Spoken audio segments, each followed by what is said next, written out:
Hello, I'm Donald McCauley and welcome to medicsvoices.com, where we talk to the key opinion leaders in health and medicine around the world. Today we're talking to Professor Bill Ventres. Now, Bill, you tell us where you are because you lead a very exciting life. Some people might say so.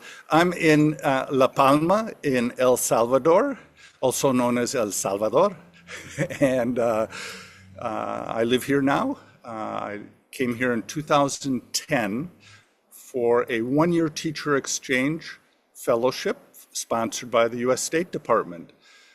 It may not exist anymore after this administration, but it was a wonderful experience. I met my wife and I made my life here for 5 years. Then we were in Arkansas for about 6 years, and we recently came back a couple of years ago again to El Salvador. La Palma's in the mountains. I think you can see them behind me. Okay, well, let's bring you back to the very, very beginning. So tell us where you grew up and where did your interest in medicine come from? Sure. Well, I grew up in Minneapolis, Minnesota, home of the Vikings. And I really went into medicine for family reasons. I think people go into medicine for many reasons. The big three, I think, are family, service, and money. But mine was family reasons. My dad was an attorney, and I was expected to be a professional of some kind. And that meant that I could be a minister, a professor, an engineer, a doctor, or a lawyer. And I certainly didn't want to be a lawyer. So medicine seemed the place to go. I was a good student and a very good boy. So you went to Duke. Tell us about that. Well, I went to Duke as an undergrad. Yeah. So remember, the system here in the United States is a little different. There are a couple schools in the United Kingdom that are similar, also in Australia, but usually you have a 6-year program after high school. We have 4 years of college, and I was a history major of all things, which was very interesting. And interesting now, I mostly studied modern German history before the Second World War, which you can imagine what I studied. Yeah, gosh, that's pretty topical at the moment. So then after your first degree, you went to medical school, and that was in Minnesota? That was in Minnesota. So I was a state resident of Minnesota, and they give preference to state resident. And I quickly became quite disillusioned. I think the medical education system at that time, and having returned to the medical education system as a teacher of family medicine late in my career, I'm not so sure that things have changed that much. Also, I would say that history, while a wonderful preparation for practice, was not the best preparation for the first 2 years of medical school. And so I think the thing that really started me on my so-called career was that there was a large Hmong population. So this was in the years after the Vietnam War. You might remember that there was U.S. involvement in Southeast Asia that did not quite go so well, at least from the U.S. perspective. Excuse me. And there were many refugees at that time. And the Hmong were a hill tribe group out of Laos that fought for the United States, and then after the war were, we could say, persecuted. There were about 50,000 Hmong in the Minneapolis-St. Paul area, and I became involved in sponsoring one of the families. And that was an eye-opener for me.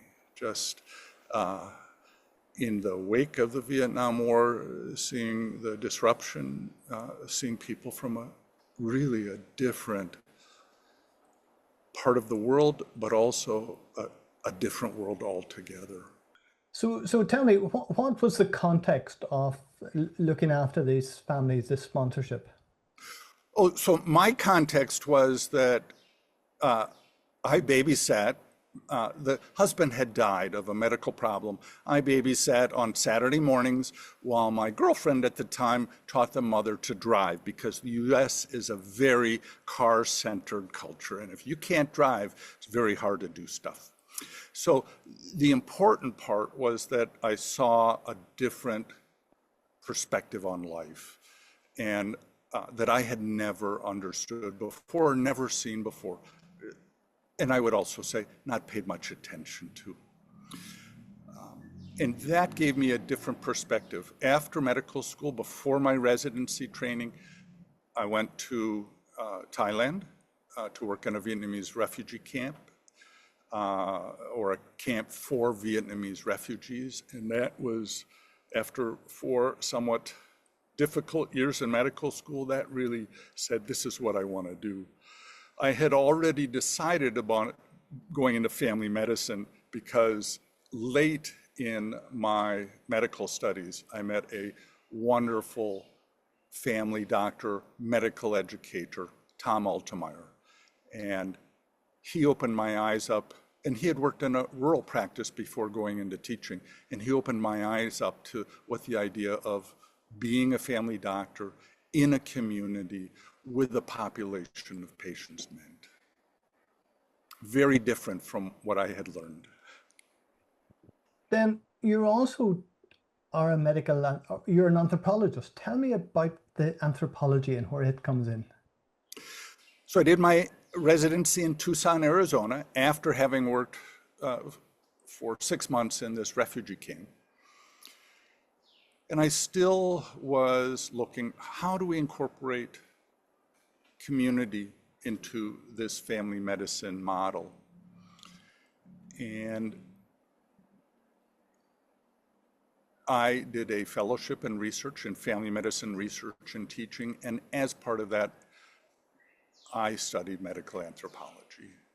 And that was another tremendous opportunity to open my eyes to a different way of seeing family medicine.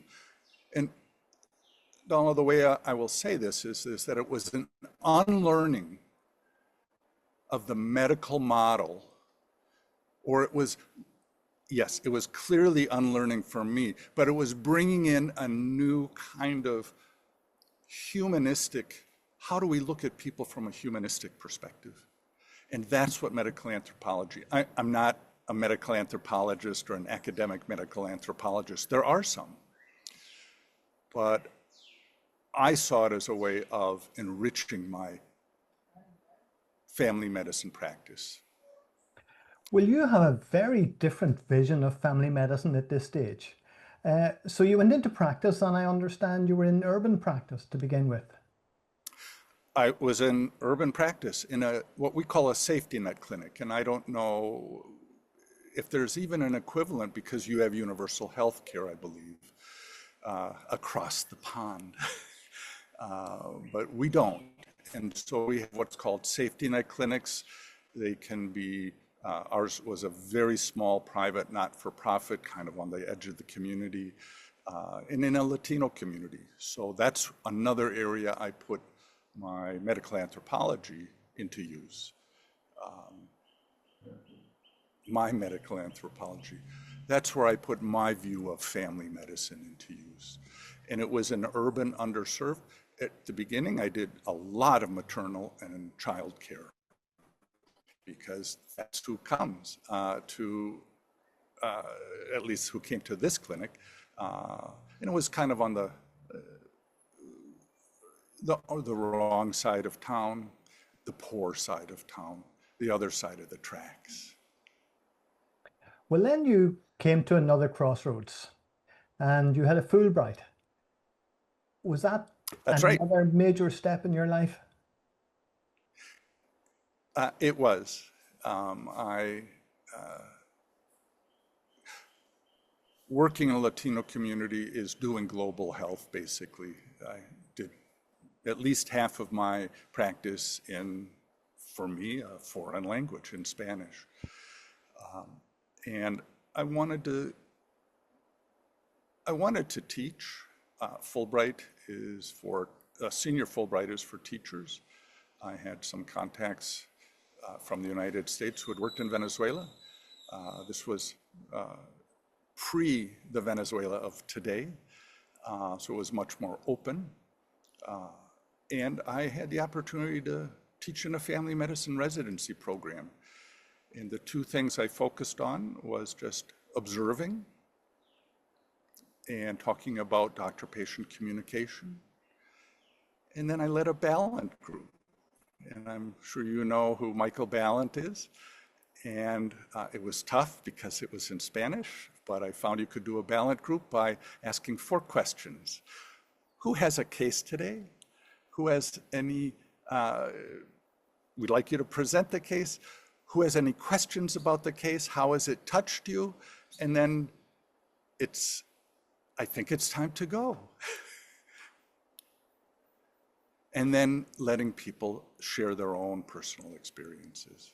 So I was not an experienced Ballant group leader, but it was a wonderful experience. And I think in a more hierarchical culture, it opened up people to talking about the kind of work that they really wanted to do. Well, you brought this experience back again, and then you went into rural practice. Actually, not yet. I worked in Portland, Oregon for 15 years in 2 different, one a large not-for-profit, and then also in the county healthcare system. And I left the large not-for-profit for issues of values.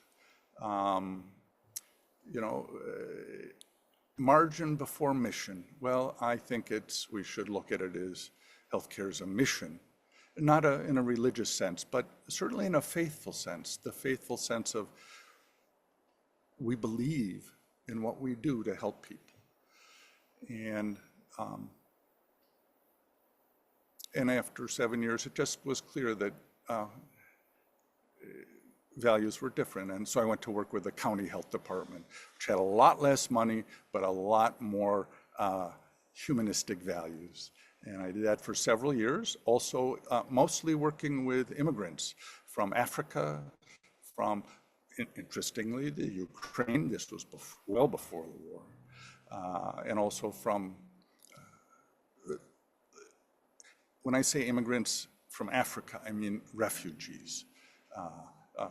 Africa continues to have war in many of its communities, and people are not stupid. They leave because they want to stay alive. So after that, I had another Fulbright in El Salvador, and that's how I ended up here. I had the opportunity to make my life here.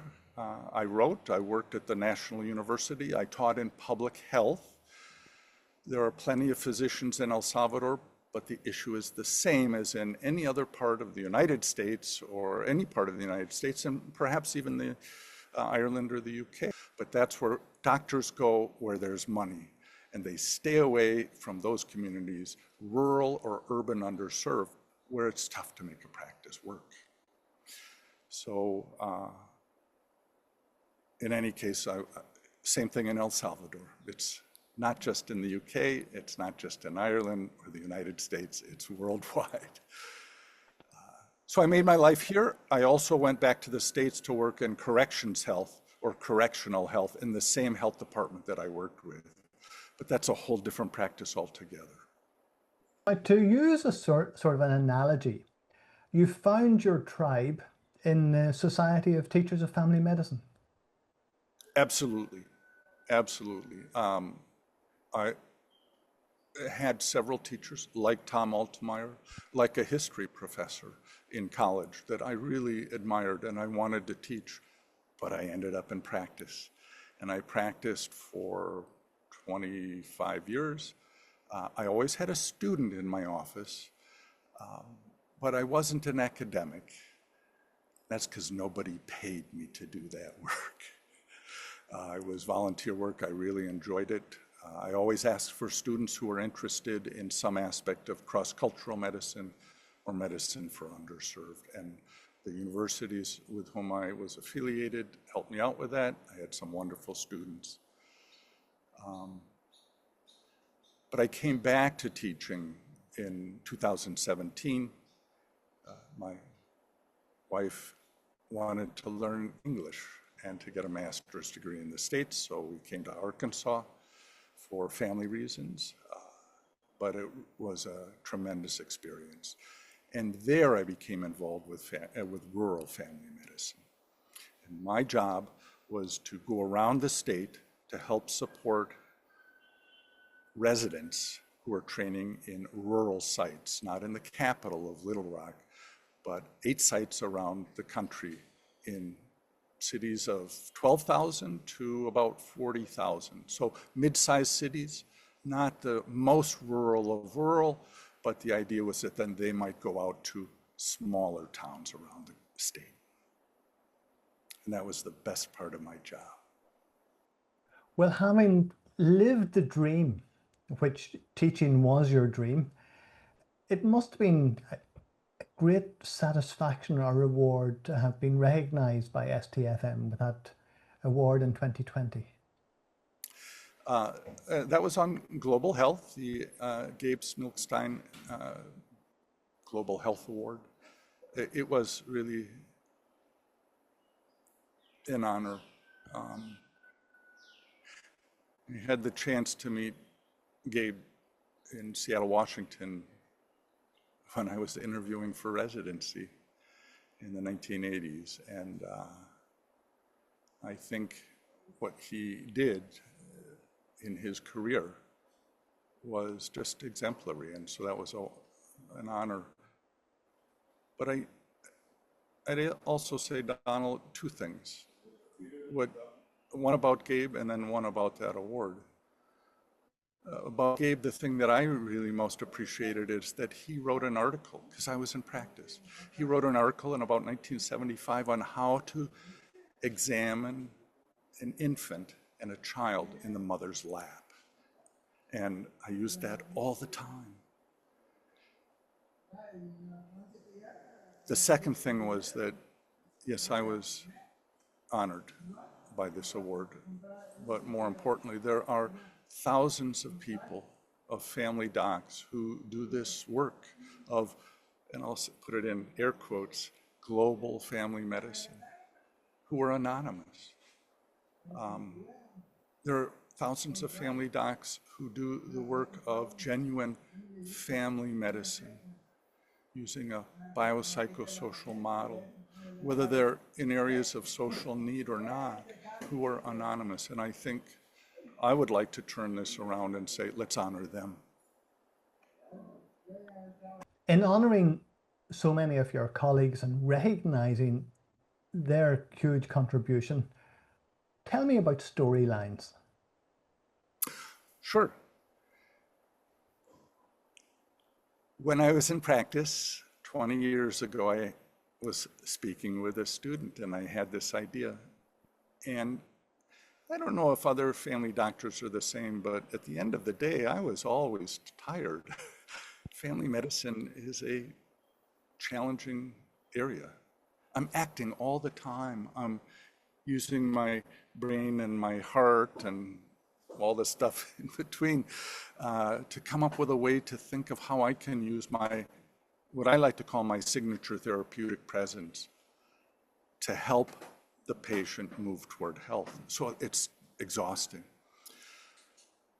But when I was truly an academic and was getting paid to do these things, I came back to that idea. And that idea was to focus on the values, the themes of family medicine. But I wanted to include other people because every family physician has their own unique style of practice. It's not the medicine per se, but it's the style. And so Signature was the culmination of many years. About 5 years after I actually started the project, but also COVID intervened. So it was to invite, it turned out 136 authors from around the country, from all continents except Antarctica, to write short essays on their values, their beliefs, the tenets, from the history of family medicine to actually looking at how family physicians diagnose and treat problems. So it was a wonderful way to finish up my relatively short academic career. I'm not dead yet. I'm back in school in Latin America, in El Salvador, studying Latin American philosophy, which interestingly, although the context is different, it's the same thing I learned over and over and over again from my patients. People of color, refugees and immigrants, people for a variety of reasons who are on the social margins of society. Life ain't fair. Look at me. Hear my words. Nobody listens to me. But if I were to go back, it's something from a movie, The Elephant Man. I don't know if you remember it from a long time ago. The Elephant Man had, I think, neurofibromatosis, a severe case, and he felt trapped once, and I think my patients are similar. And he said, I am not an animal. I am a human being. And I think if there's one thing, I know it's from a movie, but that has motivated my career. To work with people who feel like other people see them on the margins, excluded as animals. When you talk about the motivation for your career, given a lecture which, in terms of global health, you've said the key is leading by example. Yes. What I mean by leading by example in the context of that has to do with the United States. We don't have universal health care. We have a very mercantile healthcare system. But in terms of global health, it means that rather than exporting our commercialized healthcare system, we need to work on our healthcare system in the United States to make it at least a little bit more fair for all. Now, I don't think there's any perfect system around the world. I don't think it exists in Europe, or certainly doesn't exist in Latin America, but I